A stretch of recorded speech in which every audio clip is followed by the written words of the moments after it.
Di video ini saya akan review salah satu produk reksadana obligasi.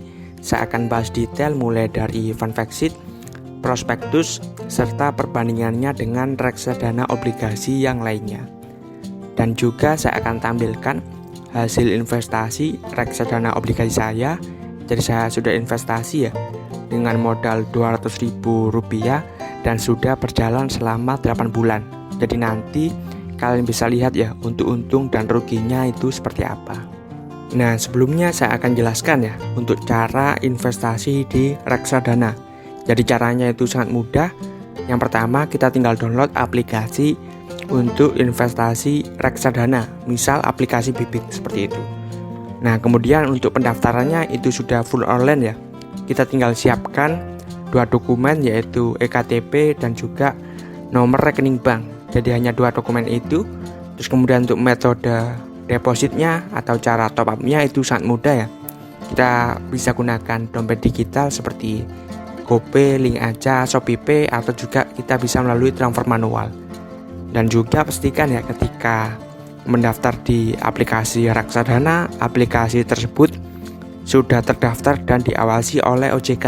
Jadi kalau sudah terdaftar, itu istilahnya sudah resmi. Tinggal kita mengelola resiko investasi di reksadana seperti itu. Nah, buat kalian yang ingin mendaftar di aplikasi Bibit, kalian bisa gunakan kode referral jalan kecil ketika registrasi di awal ya. Nah, kalian bisa mendapatkan cashback sebesar Rp25.000. Jadi kalau mendaftar di awal di aplikasi Bibit, jangan lupa gunakan kode referral jalan kecil. Nah, di sini saya sudah mendapatkan cashback ya sebesar Rp250.000 seperti itu. Nah, kemudian saya akan jelaskan juga salah satu kelebihan investasi di reksadana. Kita bisa pilih ya salah satu jenis reksadana. Nah, di sini ya kita bisa masuk ke bagian minimal investasi. Jadi di reksadana enaknya itu kita bisa investasi dengan modal kecil. Jadi mulai dari Rp10.000. Jadi ini sangat cocok ya untuk pemula atau pelajar, mahasiswa, atau mungkin yang ingin coba-coba investasi. Karena kita bisa mulai ya dengan modal kecil seperti itu. Jadi ketika kita investasi di reksadana, setidaknya kita harus membaca ya fund fact sheet dan juga prospektus. Jadi dengan membaca kedua dokumen ini, itu kita akan mengerti ya isi dan juga kebijakan dari suatu reksadana itu seperti apa. Jadi untuk mendapatkan kedua dokumen ini, kita bisa masuk ke aplikasi Bibit. Di bagian detail produk, kita scroll bagian bawah sendiri. Nah, di sini kita bisa download ya untuk fund fact sheet dan juga prospektus dari suatu produk reksadana. Di sini saya akan bahas produk reksadana obligasi yaitu Eastspring Syariah Fixed Income Amanah Kelas A, yaitu reksadana obligasi yang berbasis syariah. Nah, salah satu informasi penting dari fund fact sheet yang bisa kita dapat adalah tentang kebijakan investasi. Jadi untuk produk ini kebijakannya itu minimal 80% di obligasi syariah serta maksimal 20% di pasar uang syariah. Kemudian untuk realisasinya saat ini itu ditempatkan di 92,49% di obligasi syariah dan 7,51% di pasar uang syariah. Kemudian kita juga bisa tahu ya tentang total AUM atau dana kelolaannya dari produk ini itu sebesar 791 miliar. Jadi dana kelolaan ini seperti apa? Jadi misal ya kita investasi 10 juta. Nah, 10 juta ini masuk ke dana kelolaan. Jadi total yang investasi di produk ini itu sebesar 791 miliar. Jadi kalau dibandingkan ya dengan reksadana obligasi lainnya di aplikasi Bibit, dari sekitar 31 reksadana, produk ini itu peringkat 10 ya untuk total dana kelolaannya. Sedangkan kalau misal kita bandingkan khusus ke reksadana obligasi yang syariah, produk ini memiliki dana kelolaan yang tertinggi. Terus kenapa dana kelolaan ini penting? Nah, karena secara tidak langsung ya semakin besar dana kelolaannya, berarti semakin banyak orang yang percaya dengan reksadana ini. Dan setidaknya ya kita juga bisa terhindar dari resiko likuidasi. Jadi ada kebijakan dari OJK kalau misal suatu reksadana ya harus dilikuidasi jika dalam 90 hari kerja ya, dana kelolaannya ini kurang dari 10 miliar. Kemudian juga untuk produk ini memiliki expense ratio yang relatif kecil. Jadi expense ratio ini seperti apa? Jadi expense ratio adalah dana yang diperlukan ya oleh manajer investasi untuk mengelola reksadana. Jadi kalau dari 31 produk reksadana di Bibit ya, rata-rata expense rasionya itu sekitar 1,53%. Nah, sedangkan produk ini itu hanya di angka 0,6%. Jadi sangat efektif ya, atau dana untuk mengelolanya itu sangat kecil. Nah, yang terakhir kita bisa tahu ya, untuk dana yang kita investasi ini dialokasikannya ke instrumen investasi apa. Jadi kalau di sini bisa kita lihat ya, ini datanya saya dapat dari prospektus.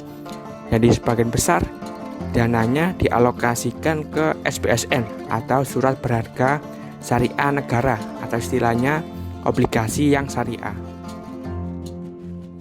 Jadi ini adalah grafik ya, pergerakan dari ketiga jenis reksadana, yaitu yang warna biru reksadana pasar uang, yang warna hijau reksadana obligasi atau pendapatan tetap, dan yang warna ungu ini reksadana saham.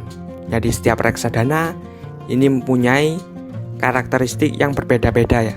Jadi kalau misal kita yang ingin reksadana yang paling aman ya, itu kita bisa masuk yang warna biru, yaitu yang pasar uang. Jadi yang pasar uang ini istilahnya selalu naik, tapi kenaikannya minim seperti itu. Jadi kita bisa lihat di bagian drawdown-nya. Jadi yang pasar uang itu 0%. Jadi tidak pernah turun. Dalam 1 tahun terakhir itu selalu naik.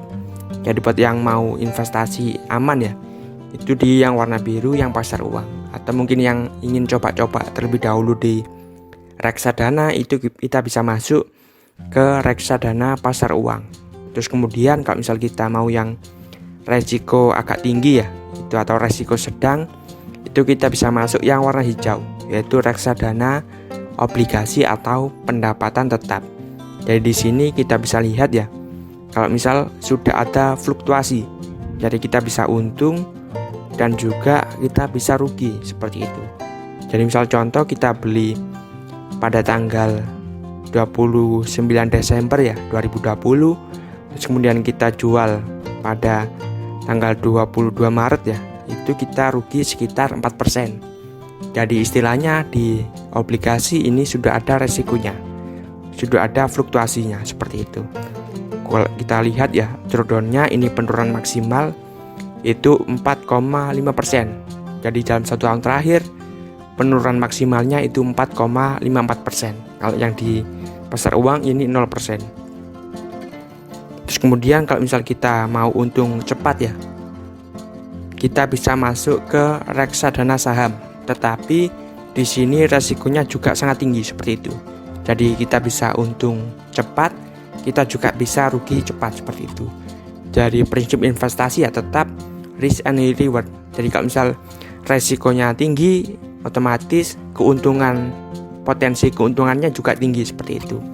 Jadi misal kita membeli reksadana saham ya, yang warna ungu pada tanggal 12 Oktober ya, terus kemudian kita jual pada tanggal 20 Januari ya, itu kita bisa untung sampai 40%. Jadi Oktober, November, Desember, Januari, jadi 3,5 bulan untung 40% seperti itu. Jadi bisa sangat untung, tetapi resikonya juga sangat tinggi ya. Kalau misal kita belinya ketika di puncak seperti itu, misal kita beli pada tanggal 20 Januari ya, terus kemudian kita jual pada tanggal 21 Mei, itu kita bisa rugi sampai 20%. Jadi seperti itu ya. Jadi kalau misal kita ingin tahu resikonya, kita bisa lihat di bagian drawdown. Drawdown ini adalah penurunan maksimal. Jadi dalam 1 tahun terakhir ya, kalau yang di saham bisa rugi 15%, kalau yang di obligasi min 4,54%, kalau di pasar uang itu 0,0 seperti itu, atau selalu naik. Nah, di sini saya akan tampilkan ya untuk hasil investasi saya Terlebih dahulu saya akan lihatkan untuk riwayat pembeliannya. Jadi saya membelinya kapan, dengan modal berapa, seperti itu. Kita bisa masuk ke transaksi, kemudian di bagian history. Nah, di sini ya kita bisa lihat untuk produk yang saya beli. Jadi saya membeli produk ini yaitu Ispring Syariah Fixed Income Amanah Kelas A. Jadi saya investasi dengan modal Rp200.000 dan membelinya pada tanggal 27 Januari 2021. Nah, ketika video ini dibuat itu pada tanggal 8 Oktober. Jadi Februari, Maret, April, Mei, Juni, Juli, Agustus, September, seperti itu. Dari 8 bulan investasi, kita bisa lihat ya untuk keuntungannya itu berapa. Jadi kita bisa masuk ke bagian portofolio.